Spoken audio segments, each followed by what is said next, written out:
Olá, amigos da literatura, sejam todos bem-vindos a mais um vídeo desse meu canal.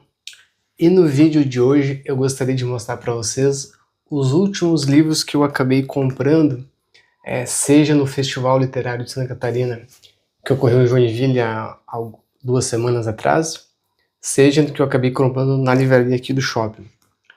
Do evento em si, achei 2 pontos muito interessantes, que não tinha só livros à venda, mas também algumas palestras com alguns escritores famosos, entre eles o Rafael Montes, que talvez seja o escritor brasileiro mais estourado, digamos assim.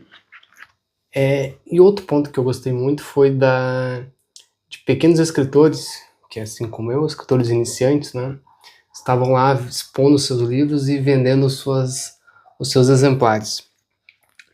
E também outro ponto que me chamou bastante atenção e que eu acabei comprando alguns livros foi a Livraria do Senado. Eu acabei comprando 3 livros, que é esses aqui, O que é Justiça,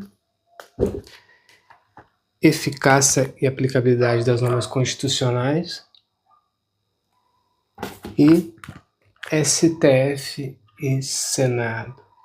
Bom, para quem não sabe, eu sou escritor nas horas vagas e nos dias normais, digamos assim, eu sou advogado público, então esses livros aqui, de certa forma, eles vão me auxiliar na minha atividade profissional, vai enriquecer a minha cultura, minha bagagem jurídica, digamos assim.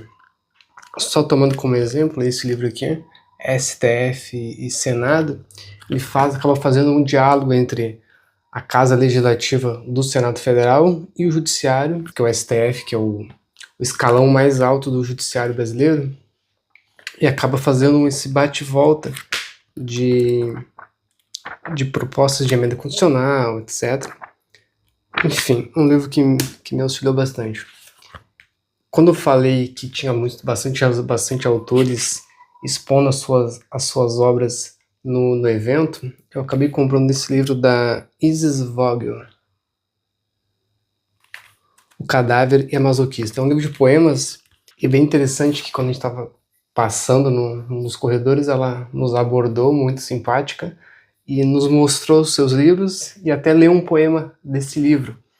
Então, como uma forma também de incentivar a leitura de escritores que estão iniciando, acabei comprando esse livro. Coincidentemente, nesse dia, ocorreu a palestra do escritor Rafael Montes, que escreveu Jantar Secreto, Suicidas, Dias Perfeitos, que até acabou virando série de televisão. E a coisa que vale até como reflexão de vida é que quando o Rafael Montes estava palestrando, todo mundo queria tirar foto com ele, etc. Só que ao mesmo tempo a gente não pode deixar de valorizar aqueles que estão iniciando. Assim como Rafael Montes um dia foi um iniciante na literatura, outros escritores que estavam ali também estão iniciando. Eu acho que a gente deve incentivar também esses pequenos escritores, não pequenos no sentido de forma pejorativa, mas pequenos no sentido de que estão iniciando a sua jornada no mundo da literatura. Então foi com essa intenção que eu comprei esse livro, e eu ainda não comecei a ler, mas aqui tem uma foto da autora. Eu ainda não comecei a ler, mas quando começar talvez eu até poste algumas poesias dela aqui. Outro livro que eu comprei recentemente, Os Deuses de Raquel.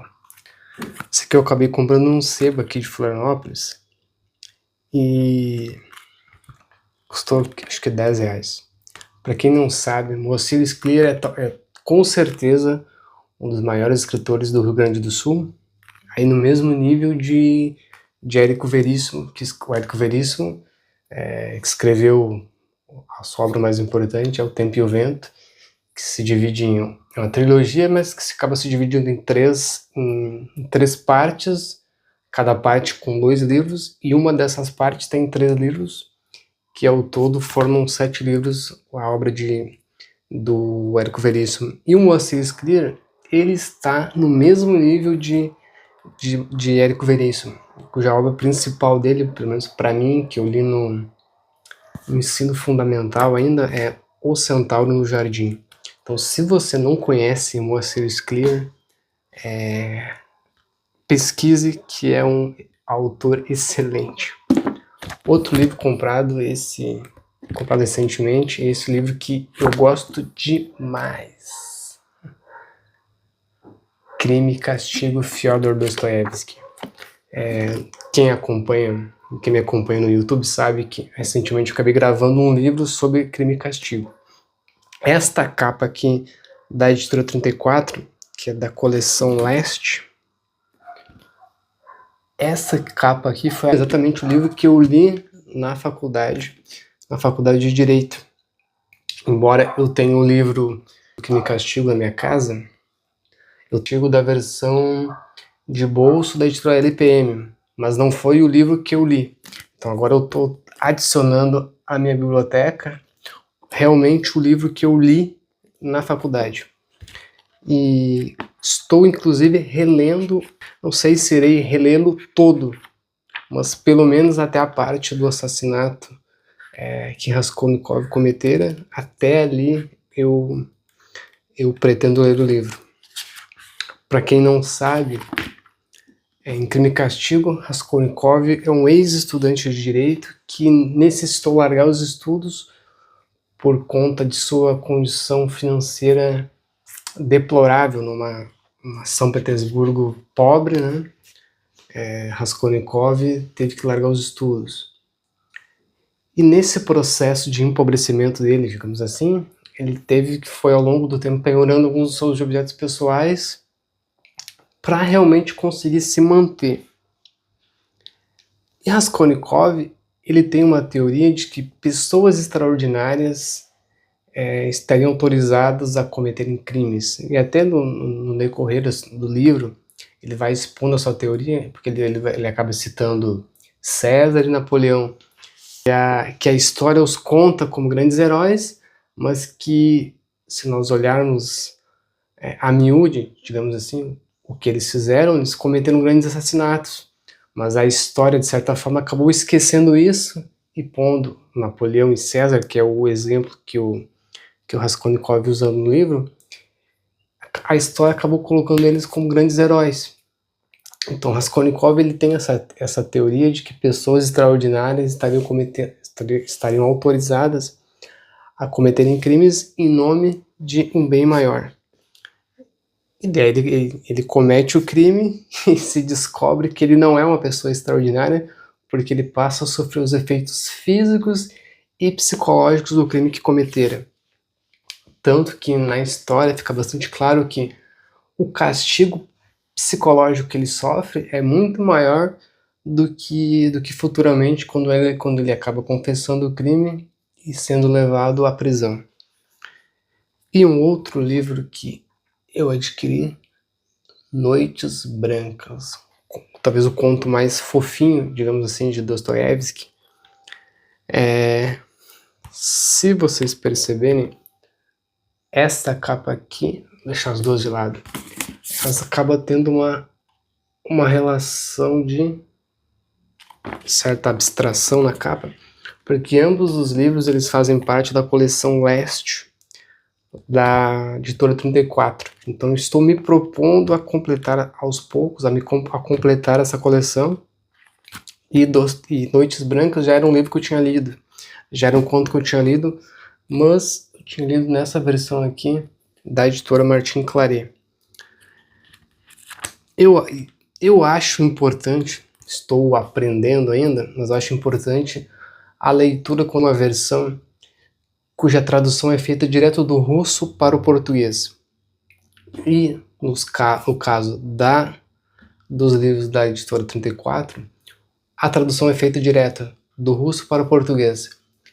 Diferente, por exemplo, dessa versão da Martin Claret, a tradução é feita do russo para o inglês e do inglês para o português. Não que, de certa forma, vá se perder algum conteúdo com essa dupla tradução. Mas, quando tem a tradução da tradução, alguma coisa acaba se perdendo do espírito do que o autor tentou colocar na sua escrita. O ideal, obviamente, seria ler do russo, mas o idioma russo está longe, pelo menos para mim, então a gente vai ter que ler o livro traduzido. Então, quanto menos traduções tivermos, retraduções tivermos, melhor. Eu até separei uma pequena comparação dessas duas traduções, essas duas versões de Noites Brancas, para que talvez vocês entendam que ao longo do livro, a tradução direta do russo e a tradução do russo para o inglês e depois para o português, acaba tendo alguma diferença. Primeiro eu vou ler um trecho da versão que tem essa dupla tradução, da versão da Martine Claret. Era uma noite fascinante, uma daquelas noites, meu amável leitor, que só se pode haver quando somos jovens.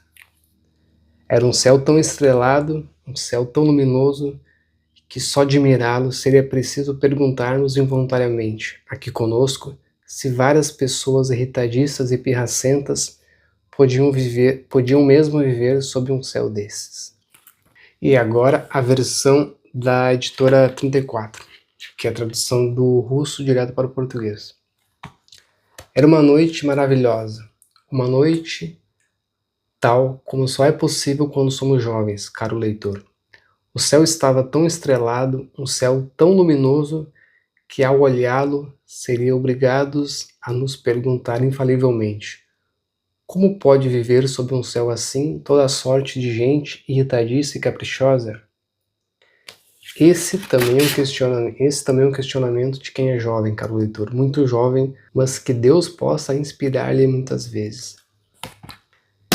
Então, meus amigos, esse foi o vídeo de hoje, um vídeo rápido, apenas para mostrar as últimas aquisições que eu acabei fazendo.